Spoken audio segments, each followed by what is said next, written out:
Who's wrong and who's wronger? In this corner, followed by millions, James the Exploding Unicorn Breakwell. And in that corner, ignored by millions, Steve Dash Rinko Levers.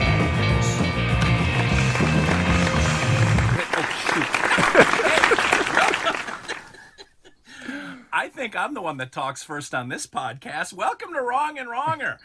You have reached the podcast where one of the hosts tends to be slightly more organized than the other, and yet here I am unorganized today. What are you going to do? I am Steve Olivas, Dr. Steve. He is James, the Exploding Unicorn Breakwell, and every week we argue topics that mean nothing to nobody, except probably superfan Judy P., who is all that's left in an amphitheater that started full of people, and now there's only two hands clapping, and that's Judy P. Only to them they matter. And today, James, you said you have a topic, but you're not going to tell me ahead of time. What's up with that? Well, actually, this is a super special episode because something happened that has never, ever in our 150-some episodes, something that's never happened before. So every week, one of us loses and accuses the other person of cheating 100% of the time, without fail. We will never admit that happened. But you see, we have... To bring order to the chaos, we have two interns who function as impartial justices, who separate right from wrong, who deliver unto us our verdict. And we can complain about it all we want, but the verdict is the verdict. And this week, one of the interns accused you, Steve, of cheating.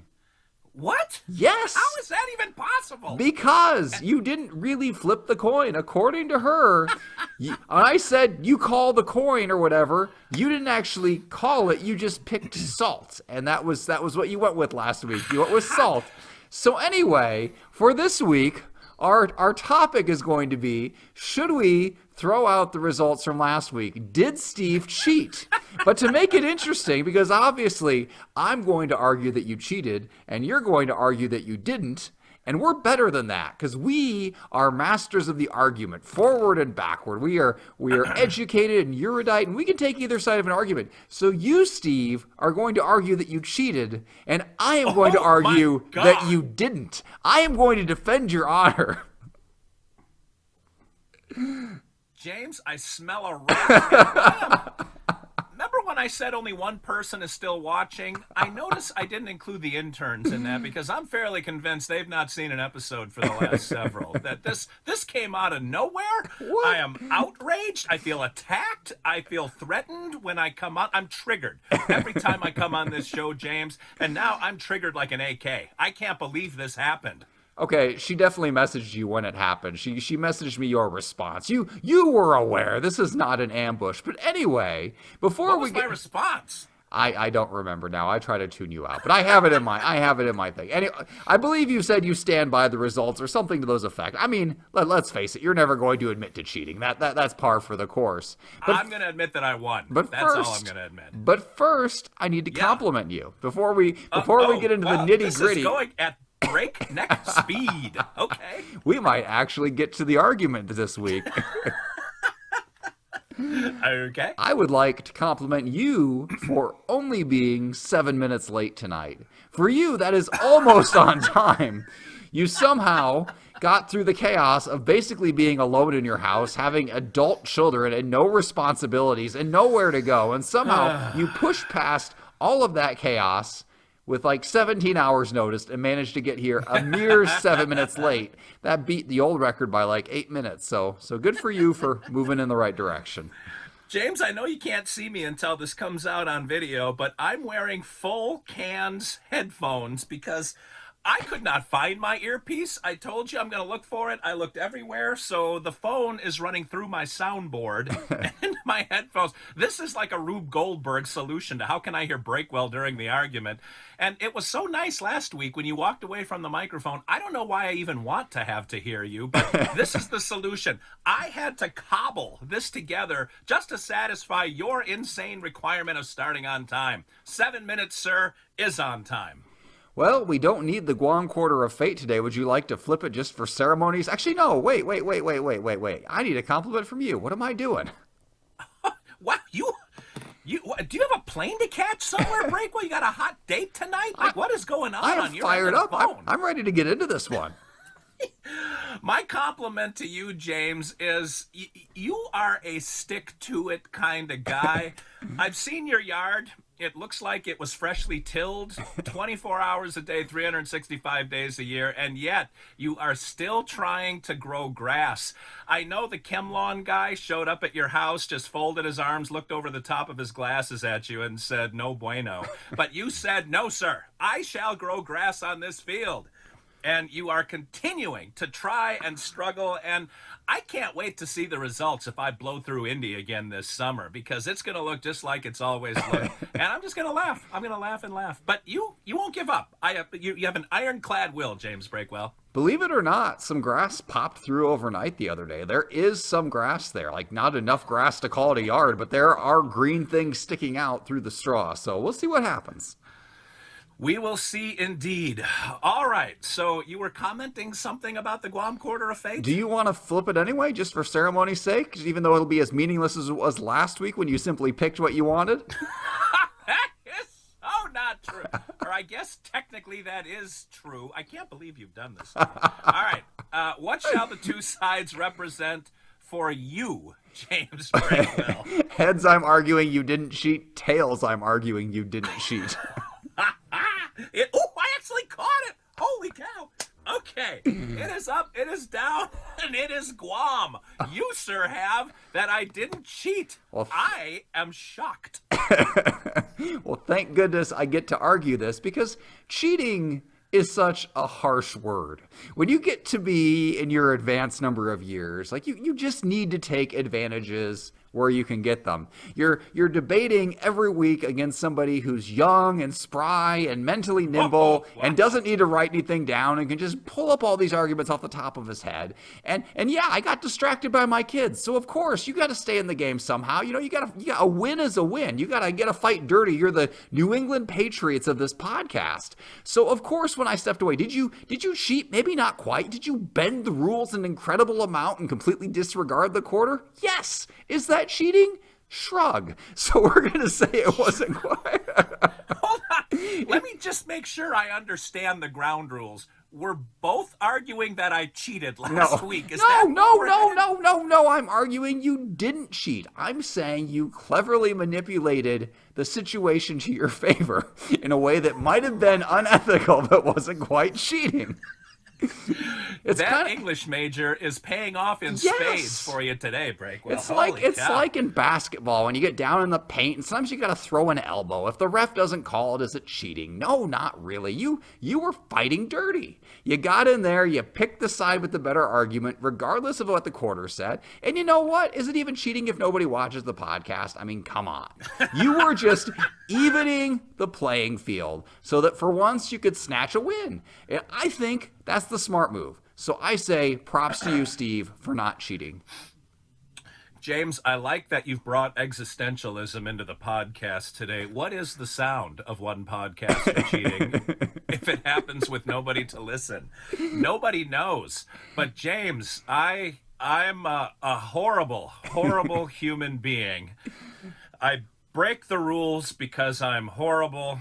And when I go to heaven, St. Peter is just going to kind of glance over the top of the book and just shake his head disappointedly. And then a trap door is going to open under me. But frankly, Breakwell, you deserved it. Who walks away during something as critical as the flip of the Guam Quarter of Fate? Who abandons his co-host to just dance for a few minutes while I take care of some things in the background? What kind of human being does that to another? It's not a good person either, James. I may be horrible, but you're the one that abandons people when they are most in need. Like you're the poster child of what this whole COVID thing is not about. Yes, I might have cheated. It was several weeks that I lost and my family name was besmirched. I had to come up with some way to victoriously rise above all of this disgust, and I did it. It was one little cheat, James. Sure, it was laying on the floor. I couldn't quite see it, but I know it was heads. I know in my heart of hearts, James, that it was heads. And so I don't even know if I would call it cheating per se. And now that I start to get a little momentum on this is really your fault. Like, who sets up a podcast time when there's going to be Armageddon taking place behind him? When he knows he's going to have to walk off and leave the other co-host to his own devices? What does he expect? Do you leave your windows down in a bad neighborhood? Do you have a stereo right there on the front seat with a sign that says, "Take me"? No, that's what you did, James. I was only responding to my environment. I did the right thing. I'm gonna agree with you. This is all my fault, and you didn't cheat. I should have not scheduled a podcast for before my kids grew up and left for college. That was my bad. I knew that if they were in the house, they were going to cause a ruckus and it was going to draw me away. This is on me. Also, you're pretty trustworthy. Like, I have trusted you with the Guam Quarter of Fate 150 some episodes in a row. Have you lost it several times? Yes, absolutely. Did you replace it with an entire roll of Guam Quarters of Fate, which you also lost? Yes. But I have put that in your hands week after week. And if you didn't cheat in all of those other episodes, when you were humiliated time and time again in a series of losses that definitely defied random chance, why would you cheat now on salt versus pepper? Such an inconsequential debate. I say, if your self-esteem could take that massive beating from all the months before that, you wouldn't suddenly give in now. You flipped it. I'm going to go one thing further. I don't even think you know what you did. I mean, the interns called you on it, but I'm going to absolve you of responsibility. It's like that 10 minutes question we had last week. If you don't know what's wrong, is it really wrong? I think you just flipped the quarter and you got flustered. You're old. You're confused. I am your guiding star in this podcast, and I had stepped away. And you didn't know what was going on, and you panicked, and you called the spice. And there's nothing wrong with that. You did what you could to avoid falling apart until I could return and lead us both to our high of 2 or 3 listens per week. That's my job right here, to bring in the bacon like that. So I apologize, Steve, for abandoning you and leaving you in such a tough situation, but that is absolutely not cheating. That is just you surviving. So props to you. 2 things here, James. One, if I'm ever up for murder one, I don't want you to be my attorney. So that's all I'm going to say on that. And number 2, for you to call the debate of salt versus pepper inconsequential discounts the interests of all of our viewers and listeners. I don't know what you have against having an audience. I mean, the numbers clearly reflect that you have no interest in people actually watching this podcast. But for you to say it was a meaningless argument just it flies in the face of everyone who dutifully watches and listens to us every week. Every argument is important. I treated it as important. It was so important to me, I couldn't bear the thought of losing to someone like you. And so, yeah, I might have not seen the Guam Quarter when it landed behind the boxes. This might be shiny because I just took it out of the drawer before we started talking tonight. The point is, I won the argument. I won the poll, and that's all that matters when it all comes down, James. You don't even remember what you're supposed to be arguing. You're supposed to be arguing that you cheated. Yeah, I did what I had to do to win because that's all that matters. There are winners and there are breakwells. That's how the world is divvied up. Well, I think this has just furthered my case. After listening to this episode, everyone is just going to feel bad for you. And they're going to say, you know what? If Steve needs to bend the rules every week and take the softer, easier side of the arguments, that's okay. Because for this to work, we've got to have polarity. We've got to have 2 sides. It can't just be me steamrolling you every week. So when you got confused and you mistakenly said salt when you should have said whatever the coin actually meant, you actually were preserving what was best for the podcast. You were pursuing the greater good. Because quite frankly, I don't think our 2 remaining listeners could take another Steve loss. I think after a while, I mean, how many times can you really watch the Harlem Globetrotters beat the Washington Generals? How many times? I think after a while, people just lose interest and they think it's fixed. So by not quite adhering to the rules, you actually convinced people of the integrity of our argument. You showed them there could be some randomness involved, that you never know what Steve is going to pull out of his bag of tricks, knowingly or unknowingly. Dishonorable? Yes. Cheating? No. You are simply confused and doing your best. And that is my final statement on that. You know, while you're rolling the dice, I will just agree with one thing you said in that soliloquy, and that is people will feel sorry for me. All they have to do is look over my right shoulder and understand why you need to feel sorry for me. Week in and week out, I'm still here, 7 minutes late. Man, any worse man than me wouldn't have shown up at all. That's the point I'm trying to make. What did the dice tell you, James? Well, let's see here. If you want to vote for me and saying that Steve did not cheat, vote for 87.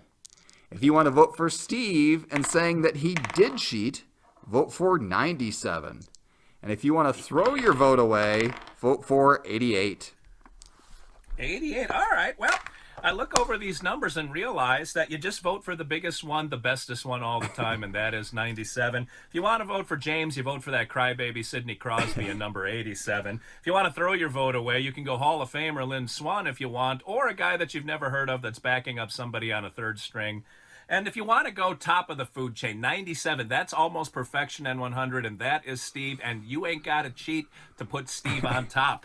So you've finished another episode of Wrong and Wronger, and there should be some kind of badge of honor for people that can make it all 150-some episodes and still have their eyes not spinning like a slot machine. And if you want to tempt fate one more time and come back, we'll be here next week for reasons that I'm still not sure I can comprehend. But until then, this is Steve Olivas, Dr. Steve for James the Exploding Unicorn Breakwell, saying thanks for watching, thanks for listening, thanks for catching my cheating, and until then, remember, 2 wrongs can make a right.